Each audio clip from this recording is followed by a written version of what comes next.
Today I'm going to be talking about how we can become better teachers and trainers. Being a better teacher and trainer for a company is important and an essential aspect of a company's future. It really is an investment in your company. When you allow that time and trust to go into a new employee, you're really allowing them to be an investment for your future and your growth of your company. And it's essential to give them good and efficient training in the beginning to allow them to flourish throughout the years. Let's start off by understanding what it takes to become a good teacher. We need to realize that to become a good teacher, we all learn differently. It doesn't matter if you're the person watching this presentation, watching the black screen behind me, or the person giving the presentation. You all learn differently. And that's what's important to understand when you're giving that person the training that they need. It's important that we allow them to understand that we trust them.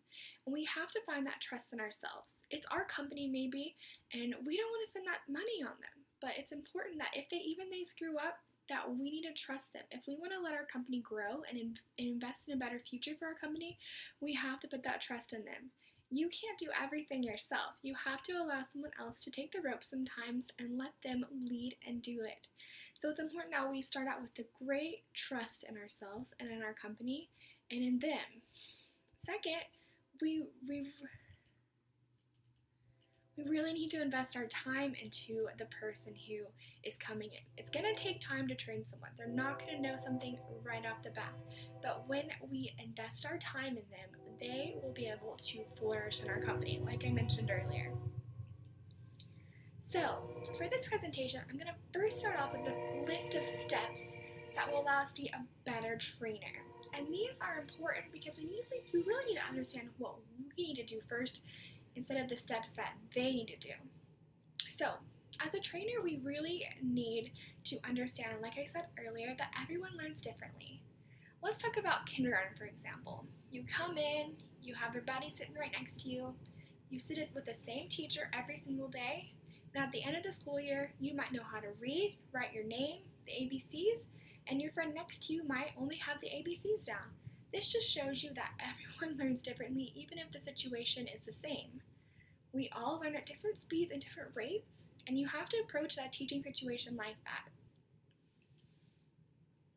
Second, you need to know where to place your expectations. Don't place them to an over-dramatic area where you think that they should already know everything. They might come in this situation, yes, with experience, but no, they might not have the same experience as you. They might do things differently, so really come into the experience knowing that they might not know or expect what you expect. So, have your expectations where they should be. Don't over-expect something. Also, have a positive atmosphere for your employees. Positivity is going to really lift our spirits, and a negative atmosphere is not good for the health of your company and your employee. If they come in their first day and they feel good about it and they feel positive around them, and they get those positive reinforcements, they will feel good, and then they will know that they're doing a great job. Having a negative atmosphere will really bring them down and make them work stressed and have anxiety, and that's never good for anybody's company.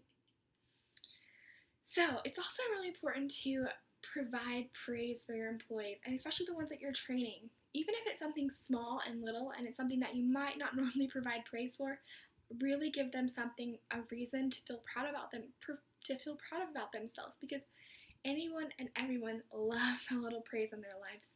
It could be a small task or a really large task, but when you receive praise for something, you feel good about it and you feel confident about that task. So again, this kind of goes back to the positivity. When you're positive, it allows you to provide praise a lot easier as well. So those kind of go hand in hand with each other, but really give them some praise when it's deserved. So it's also important to remember to let them practice. We might have our tendencies to take over the whole situation and not allow them to really flourish on their own or bloom. It's important that we let them practice to really understand what is expected of them. When we leave the situation and we give them that freedom to really grow, their mind will open up and they will really learn. Let them understand the processes that it takes to install a dishwasher or a fridge. Let them understand what it takes to take things to the car, not have to ask you a million questions, but really think about it for themselves. So, now I'm going to talk about the 6 steps to train effectively, because it's important when we're training that we know what we need to do. So, first, and the very most important thing when you're hiring somebody is to hire someone who has a good attitude, back to this positive attitude. When you hire someone who has a good attitude and a positive first day of work, they're feeling great, they want to be there, they're going to show you what they can do. They're going to have better results, better timing, everything. They're not going to be lazy with a negative attitude. So it's important and crucial almost to hire someone who has a good attitude. A lot of people say it's hard to find somebody out there who has a good attitude, but there are people out there who want a job, who are going to work their hardest for that job, and they're going to have a good attitude. So it's important that even if you are desperate at times to hire somebody, that person with a good attitude is a person to stick with, and it's worth waiting and finding. Next, show them the ropes. Really show them around step by step. Give them a process of what's going on everywhere in the situation. Don't put them on one task, leave them there for the rest of their time. Allow them to really flourish and show them where they can go and what they really can do in that company. So show them around the place, show them the ropes. That's really crucial. It's important to really understand their strengths and their weaknesses.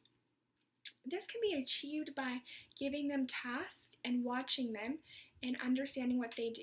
Some people might be really fast, but not as efficient, not as well done. Some people might be really slow, but really meticulous and really great at it. So it's important to find what their strengths and weaknesses are and focus on them. If they're really slow, really encourage them to pick up the pace and show them how they can do something faster even. So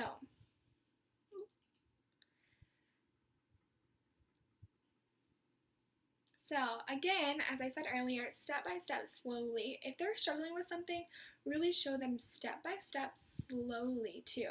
Because as a fast speaker myself, I know that I can be really fast and I can explain things really fast, but when we slow it down, we can really allow people to really understand what we're talking about and really get to know the situation and how to do something. Even after a few weeks of teaching these people, it's important to go back and even teach them again step by step. Again, slowly teach them step by step. Even allow them to jump in sometimes and finish a step out themselves, but it's important that we focus on this step to really allow them to understand and flourish eventually. It's also important to get them up to speed on what's going on in your good business, in your company. If there's a new appliance or a new work schedule, it's important to allow them to feel involved and up to speed with what's going on in the company. Next, and I think the most important thing to really get a good trainee out there to become one of your best employees is encourage them to have their own thoughts. I think that from experience, when I have been put in situations where maybe I was terrified and I knew what I was doing, but I kind of loved having my trainer right there, that I didn't always, I really exceeded myself and I really pushed myself and I actually did a good job. When we always have our trainer right next to us and we're not really put in our own situation, we really aren't going to encourage our own thoughts, and it's going to make us rely on our trainer, and we're going to constantly be asking them questions and wanting them, so we can't really flourish on our own until we really are having our own thoughts and our own understandings. Especially with installing appliances, we really have to think about things really well and really deep to really understand how to do them. So allowing them the opportunity to have their own thoughts and to problem solve without the trainee right next to them, it's important to have. So, lastly, I think that when we train somebody, we can easily train ourselves, and we might even learn some things ourselves. We can also learn that we can gain a lot of experience by training others. We can really open our vocabulary up to these new methods to train more efficiently, and we can also make ourselves better in this whole situation. Lastly, not to focus just on yourself, but on your company, which is the most important thing here, that your company is going to grow and it's going to flourish because of effective training. And we can help the company by allowing training to go on that's good and being a better teacher. We can allow this to happen by really unfollowing these steps to grow these better employees. And I think that's important for our company to become more successful and to flourish. Thank you guys for watching.